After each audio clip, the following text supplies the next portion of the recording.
Hello everyone. Welcome back to SpeakRise English. In today's video, we continue our story series, Part 3. This is slow English listening practice, so you can understand every word clearly, step by step. Listen carefully, repeat after me if you can, and try to imagine the story in your mind. Now, relax, and let's start. I start my afternoon work by editing the video I recorded this morning. I open the video editing software on my computer. The software looks complicated, but I know the basic tools. I watch the video from beginning to end. I speak about the past tense. My voice sounds clear. The lighting is good. But I notice a few small mistakes. I say walked when I should say walked with an ED sound. I decide to keep the mistake because real teachers make mistakes too. Beginners should see that mistakes are normal. I cut the beginning and the end of the video where I was not speaking. I add a title at the start, simple past tense for beginners. I add subtitles at the bottom of the screen. Subtitles help learners understand every word. I export the video. The export takes 10 minutes. While the computer works, I answer new emails. 4 new emails arrived during lunch. One email is from a student in India. His name is Raj. He asks about the difference between present perfect and past simple. This is a difficult question for beginners. I write a simple answer. Use past simple for finished actions at a specific time. Use present perfect for actions that connect the past to now. I give examples. I had lunch at 12 o'clock. Past simple. I have already eaten lunch. Present perfect. I send the email. Another email is from a woman in Egypt. She thanks me for my videos. She says she watched my video about confidence and now she speaks English with her children. This email makes me smile. I write a short reply. I am happy for you. Keep practicing. The third email is from a company. They want to sponsor my channel. They will pay me money if I talk about their product in my videos. I do not like sponsors because I want my content to be free and honest. I write a polite answer. Thank you for your offer, but I do not accept sponsors at this time. The fourth email is from a student who cannot pay for lessons. He asks if I have free resources. I send him a list of free YouTube channels and websites. I also attach a PDF of exercises that I created for free. Helping people is more important than money. Now the video export is finished. I watch the final video one more time to check for errors. Everything looks good. I save the video file on my computer. Tomorrow I will upload it to YouTube. I look at the clock. It is 2:15. I have 45 minutes before my call with Elif from Turkey. I decide to prepare for tomorrow. I open my calendar and look at tomorrow's tasks. I need to record another video about future tense. I need to write a blog post about common mistakes. I need to answer emails. I write a small list on a piece of paper. Tomorrow, video, future tense. Blog post, mistakes. Emails. I put the paper next to my keyboard. Now I want to share a memory about my first video on YouTube. I was very nervous. I recorded the video on my phone. The quality was not good. My voice was shaking. I talked about how to say hello in English. The video was only 2 minutes long.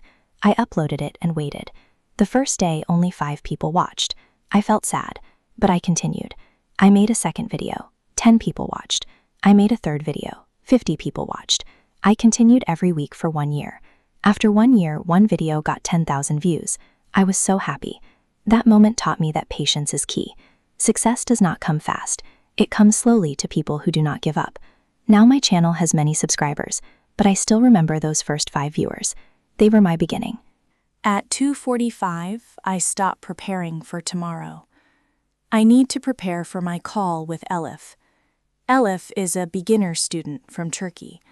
She has been learning English for 6 months. She can read and write a little, but she is afraid to speak. Her pronunciation is not perfect, but that is okay. My goal is to make her feel comfortable. I open a new document on my computer. I write 3 simple questions for Elif. What is your name? Where do you live? What do you like to do in your free time? I also prepare some basic vocabulary words: family, food, house, work. I want Elif to speak slowly without pressure. I check my microphone and headphones. The sound is clear. I test the video call application. Everything works. I look at the clock. It is 2:55, 5 minutes before the call. I take a deep breath. I drink water. I relax my shoulders. At 3 o'clock exactly, I call Elif. She answers after 2 rings. Her face appears on the screen. She looks nervous. I smile and say, "Hello, Elif. How are you today?" She says, "Hello, teacher. I am fine, thank you." Her voice is quiet. I speak slowly and clearly. I ask the first question, "What is your name?" She says, "My name is Elif." I say, "Good. Where do you live?" She says, "I live in Istanbul." I say, "Very good. What do you like to do in your free time?" She thinks for a moment, then says, "I like to watch movies and cook food." I am very happy with her answers. She uses correct sentences. I tell her, "Elif, you speak well. Do not be afraid." She smiles. Then I teach her 5 new words: kitchen, bedroom, garden, apartment, neighbor. I say each word slowly and she repeats. Kitchen. She says kitchen. Bedroom. She says bedroom. Garden. She says garden. Apartment. She says apartment. Neighbor. She says neighbor. Her pronunciation is not perfect, but it is clear. I tell her, "You did great." Our call lasts 25 minutes. At the end, she says, "Thank you, teacher." I feel more confident now. I say, "You are welcome." Practice every day, even for 5 minutes. We say goodbye and end the call.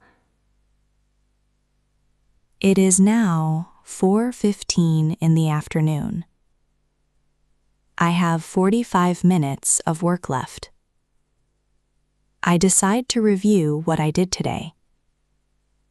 I answered emails. I prepared a past tense lesson. I recorded a video. I attended a team meeting. I edited and exported a video. I answered more emails. I had a private call with Elif. I wrote a blog post. It was a productive day. I feel satisfied. But my back hurts from sitting. My eyes feel tired from looking at the screen. I stand up and stretch. I walk around my desk 3 times. I look outside the window. The sun is lower now. The afternoon light is golden. I see fewer cars on the street. People are still working inside their offices. I sit down again and check my to-do list for today. I wrote this list this morning. Wake up at 6. Take a shower. Eat breakfast.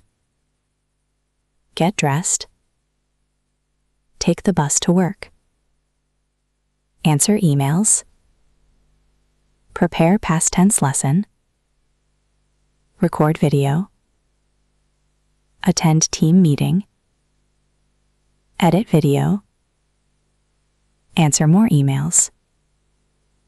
Private call with Elif. Write blog post. I have completed everything except one thing. Prepare for tomorrow. I open my calendar and look at tomorrow. Tomorrow, I need to upload the past tense video to YouTube. I need to record a video about future tense. I need to write an email to my team about the podcast project. I need to call a student from Brazil. I write these tasks on my paper for tomorrow. upload video, record future tense, email team, call Brazil student. I put the paper in my bag so I will see it tomorrow morning. Now I want to share a memory about my first job as a teacher. I was 22 years old.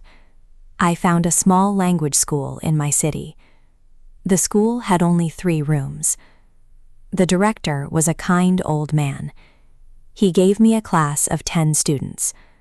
All of them were beginners like you. On the first day, I was very nervous. My hands were shaking. I wrote my name on the board. My handwriting was bad. The students looked at me with big eyes. I said, "Hello, my name is," and I forgot my own name for a second. I laughed, and the students laughed too. That laugh broke the ice. I taught them how to say hello, goodbye, thank you, and please. After the class, the director said, "You did well. You made them laugh. Laughter is good for learning." I worked at that school for 2 years. I learned more from my students than they learned from me. Every mistake I made taught me how to be a better teacher. Now, when I see nervous beginners, I remember my first day. I remember the fear and the laughter. Fear is normal. Laughter helps. It is now 5 o'clock, the end of my workday. I close my computer. I put my notebook and pen in my bag. I stand up and say goodbye to my colleagues who are still working. I take the elevator to the ground floor. I walk outside.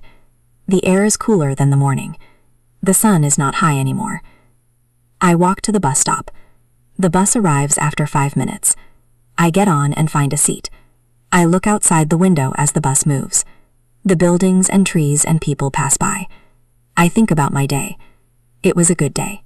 I arrive home at 5:30. I take the stairs to my apartment on the 3rd floor. I open the door and step inside. My apartment is quiet. The light is different in the evening. Softer. I put my bag on the chair. I take off my shoes. I walk to the kitchen and drink a glass of water. Then I go to my bedroom and change my clothes. I take off my work t-shirt and jeans. I put on comfortable clothes. A soft sweater and loose pants. I feel more relaxed now. I sit on my sofa and close my eyes for 5 minutes. I do nothing. I just rest. My body thanks me.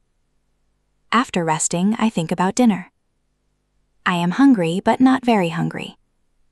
I decide to make something simple. Pasta with tomato sauce. I go to the kitchen. I take a pot and fill it with water. I put the pot on the stove and turn on the fire. I wait for the water to boil.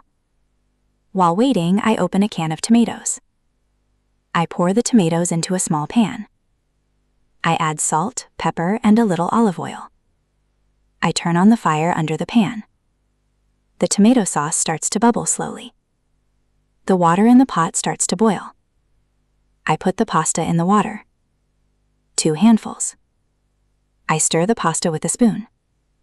The pasta cooks for 10 minutes. I watch the clock. After 10 minutes, I take a piece of pasta and taste it. It is soft, but not too soft. Perfect. I turn off the fire under the pot. I pour the pasta into a strainer over the sink. The hot water goes down the drain. The pasta stays in the strainer.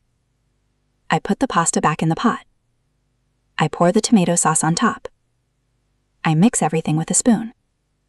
The red sauce covers the yellow pasta. It looks beautiful. I put the pasta in a large bowl. I take a fork and sit at my small table. I eat slowly. The pasta is warm and tasty. I think about my day while I eat. I helped Elif speak English. I recorded a video. I wrote a blog post. I did good work. I finish the pasta. I wash the bowl and the pot and the pan and the fork. I clean the kitchen. I wipe the table with a sponge. Everything is clean again. Now, I want to share a memory about dinner when I was a student. I lived alone in a small room. I did not have a kitchen. I had only a small electric stove. I cooked the same food every day: rice and eggs, rice and eggs. I was bored, but I had no money for better food. One day, my mother visited me. She brought food from home: bread, meat, vegetables, and sweets. She cooked a real meal in my small room. The smell filled the whole apartment. I ate until my stomach was full. I almost cried because I missed home cooking. That night, I promised myself that one day I would have a real kitchen and cook good food. Now I have that kitchen. I cook simple food, but it is my food. I am grateful for rice and eggs because they kept me alive during difficult times. After dinner, I look at the clock. It is 7:30. I have 2 hours before my evening routine. I decide to relax. I sit on my sofa and turn on the television. I watch a nature documentary about oceans. The images are beautiful: blue water, colorful fish, and big whales. The narrator speaks English slowly. I understand most of the words. Watching documentaries is a good way to learn English. You see images and hear words at the same time. I watch for 1 hour. Then I turn off the television. It is 8:30. Time for my evening routine.